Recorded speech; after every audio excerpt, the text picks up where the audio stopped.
there and welcome to episode 1 of what's going to be a new series for this game cycle. We've got From Then to Now, which is going to be the main series, but obviously I'm not just going to be playing that game throughout the entirety of this save. So this is going to be our backup save, not backup, but our secondary save. It's going to be New Japan Pro Wrestling trying to recover the mess that they are in. I'm just going to be showing you the main events with tour recaps at the start of every episode. This first show, it's a bit of a throwaway show. In fact, I'm literally going to call it, I'm going to call it a lesser show. This is Blue Justice 14. Just a bit of fun. We're at Korakuen Hall. Yuji Nagata's producing this show, so there's going to be some names you will never see again in this save, but some matches are canon. Let's get into it. 6 matches on this lesser show. The lesser show is going to have 6. The normal match is going to have 8. The normal card's going to have 8. And the massive shows like your Wrestle Kingdoms, your Dominions, your G1 finals are going to have 10. So we kick off here with a 6-man tag featuring some young lions and some other random guys, essentially, as Katsuya Murashima, Masatori Yosada team with Yoshihashi to take on Shomakato, Daiki Nakai, and Yuji Hino, who basically just asked to be used on this show, and as it was a Blue Justice show, I thought, screw it, why not? He's on this card. Gets a 40 rating. Yuji Hino taps out Masatori Yosada with the Sakachi no German suplex hold. The most easiest name to say. Oh god, these finisher names are going to be a nightmare for me in this save. But, because when he's actually the best in this match by 10 points over Yoshihashi. Head and shoulders as the game calls it. But Hashi was off his game. He's not going to be someone I push, Yoshihashi. But Yuji Hino, honestly, him coming and asking for a tryout may have got him a gig. Because that's a not bad rating for the level of pop he's got. Gets a 40 rating overall.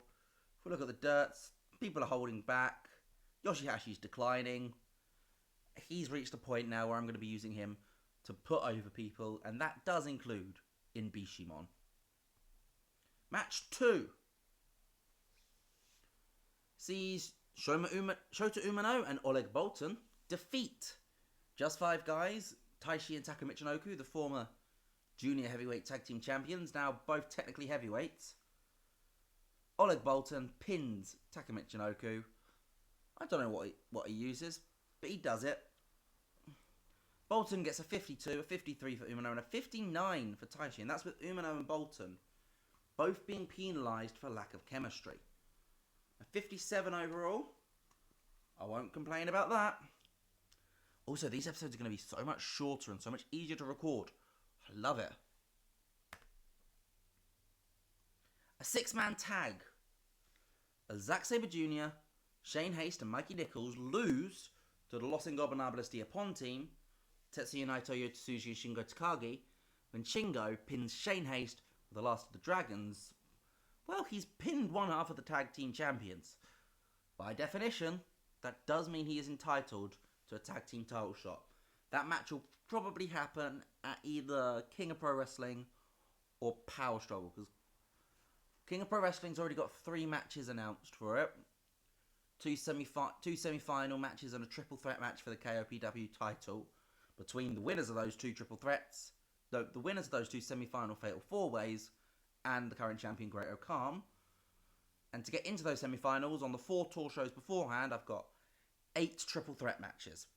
All faction versus faction versus faction, inside their own factions.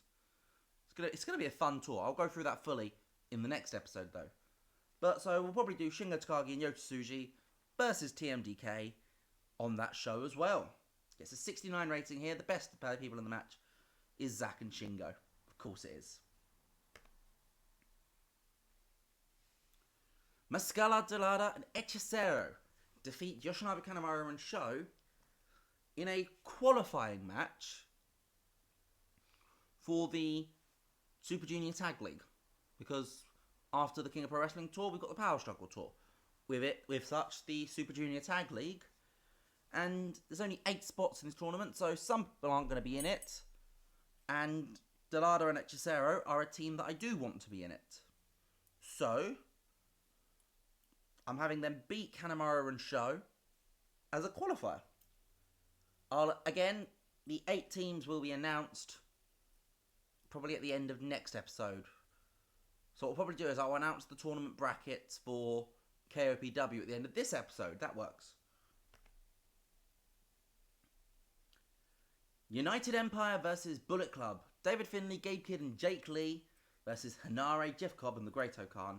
Hanare picks up the win, pinning Jake Lee with a spinning spine buster because it's Jake Lee. He genuinely might be one of the most boring top guys I've seen in Japan ever.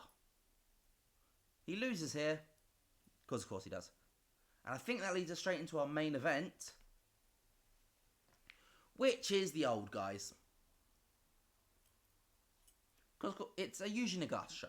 The old guys are main eventing. It's Yuji Nagata, Hiroshi Tanahashi, Koji Kanemoto and Akira Nogami, who are making a cameo on this show, against Satoshi Kojima, Hiroyoshi Tenzan, Togi Makabe, and Tomoaki Honma. Gets a 48. Not too bad, not bad stuff. Yuji Nagata picks up the win on his own show to celebrate on Korakuen Hall. And after the match, I haven't actually put this as a segment. I was supposed to put this as a press conference, post show. Wow, my words aren't working in this episode. Great for me. But Yuji Nagata announces that at Wrestle Kingdom, he will be wrestling his last match. It's not an in-game thing. This is me putting that thing because I like doing the thing where for other people's retirements, people come out of retirement. So I kind of want him to still be able to wrestle even after his retirement, so to speak. But Nagata pins Tenzan here, announces after the show, he's in his last few months. He won't be competing in the tag league. Don't think he's in KOPW either. No, you think he is in KOPW. I'll check that after the show. So he is in a bit of a stoop, but this is his last few months on the full-time New Japan roster. And what do we get overall? A 47. It was crap. But it was also a lesser show. A show which wasn't important to me. 48. I'm not going to complain about it. It loses us pop in 7 regions. Our music's worse than someone else. Who in Japan has higher production value? Oh, it'll be Stardom, won't it? It's going to be Stardom. But let's jump in to the brackets for the KOPW. And so the brackets for the King of Pro Wrestling. So in round 1, it'll be Jeff Cobb versus Francesco Akira versus Hanare. Gabe Kidd versus Jake Lee versus Kenta. Evil versus Sho versus Ren Narita. Uyo Omura versus Doki versus Taishi. Bushi versus Shingo Takagi versus Yota Tsuji. Ryoya Oiwa versus Kosi Fujita versus Bad Dude Tito. And Toriyano versus Tomohiro Ishii versus Yo.